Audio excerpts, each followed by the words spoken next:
Hello everyone, welcome back to my channel. कैसे हैं आप सब? आई होप आप लोग बहुत अच्छे होंगे। दोस्तों, ये वीडियो बनाने का मेरा कोई प्लान नहीं था। ये बहुत ही रैंडम वीडियो है, बहुत ही रॉ होगी, कोई प्लान्ड नहीं है। मैं अभी ऐसे ही चैनल पे कमेंट्स देख रही थी कि क्या क्या कमेंट्स हैं, मैंने किसका रिप्लाई नहीं किया है। तो उसमें मुझे कुछ कमेंट्स ऐसे दिखे जो मुझे बहुत हिट कर गए और मुझे अपना टाइम याद आ गया। उसमें कुछ बच्चों ने ये बोला था कि अब पढ़ने का मन नहीं कर रहा है, बहुत बहुत ज़्यादा हो गया है, अब थक गए हैं। तो मुझे ये बहुत ज़्यादा हिट कर गया क्योंकि जिस फेज़ में अभी आप हैं उस फेज़ में मैं भी रह चुकी हूँ और ये बहुत ही नॉर्मल सी बात है।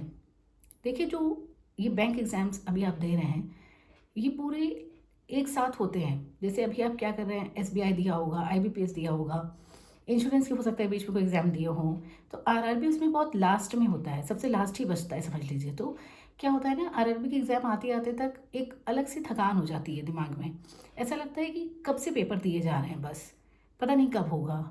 और इस वजह से क्या होता है कि जो भी हमने पढ़ा होता है ना, थोड़ा सा उसमें क्या होता है, फ़र्क पड़ने लगता है क्योंकि आपके दिमाग में ये सब चीज़ें आ रही हैं ना कि इतने एग्ज़ाम दे रहा हूँ मैं, कब होगा मेरा सिलेक्शन। और सबसे बड़ी चीज़ क्या होती है, जो मेरे टाइम पे भी हुई थी, कि एग्ज़ाम के आने से पहले भले वो प्री हो या मेंस हो, फेस्टिवल पड़ जाते हैं अक्सर आरआरबी के टाइम पे।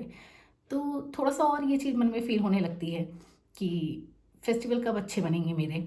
तो ये मैं बहुत अच्छे से समझ रही हूँ। मैं आपको बताऊँ, मेरी दिवाली अब इन 5 साल से अच्छी होने लग गई है। वरना पहले मुझे भी दिवाली में या किसी भी फेस्टिवल में ऐसा लगता था कि मेरी जॉब कब लगेगी, मैं अपनी फैमिली को कब वो सब चीज़ें दे पाऊँगी जो वो चाहते हैं, कब हम लोग अच्छे से दिवाली सेलिब्रेट करेंगे या कोई भी फेस्टिवल सेलिब्रेट करेंगे। इवन किसी शादी में जाओ तो डर लगता था कि वहाँ जाएँगे तो वो पूछेंगे कि अभी तक तुम्हारा सिलेक्शन नहीं हुआ। अरे! ये तो अभी तक पढ़ रही है।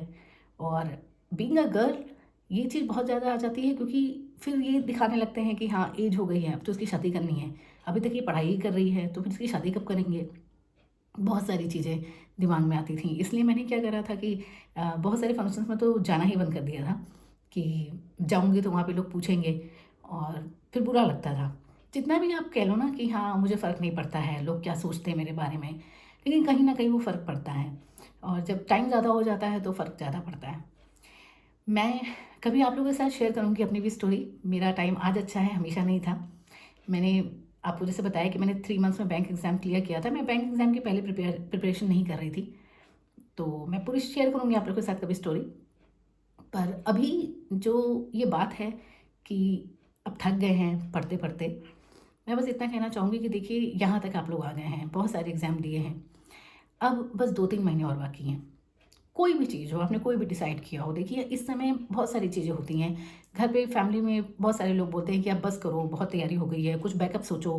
बैकअप सोचना गलत नहीं है, लेकिन जब इतना टाइम दे दिया है तो 2-3 महीने और रुक जाइए। फिर भले ही आप अपने बैकअप के पे काम करिए या आप आगे तैयारी करना चाहते हैं या जो भी है।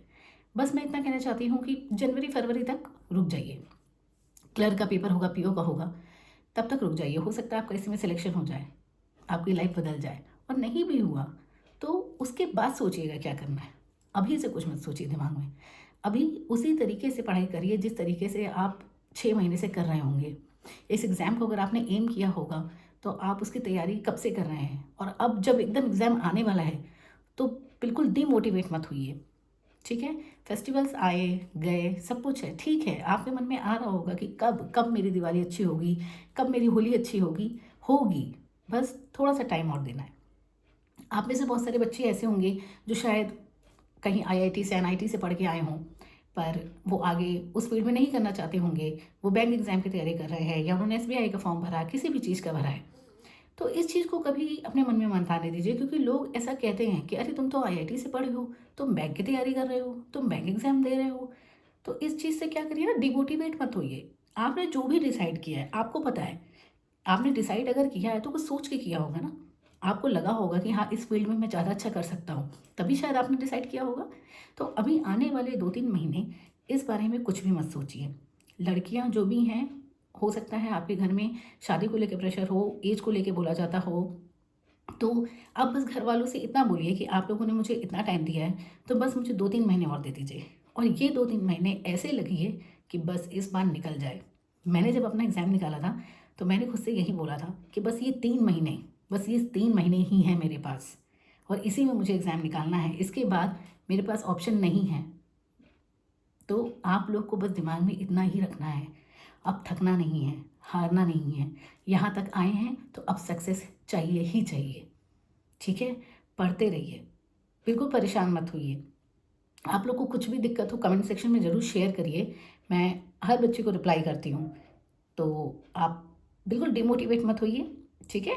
मोटिवेशन के साथ पढ़िए और एग्ज़ाम क्लियर होगा ही होगा। जो भी लाइफ में होगा वो बहुत अच्छा होगा। बस परेशान नहीं होना है, पॉज़िटिव रहना है। पॉज़िटिव रहने से बहुत सारी चीज़ें बदलती हैं। मैं कभी आप लोग के साथ अपनी स्टोरी शेयर करूँगी कि पॉज़िटिव रहने से क्या-क्या हो सकता है।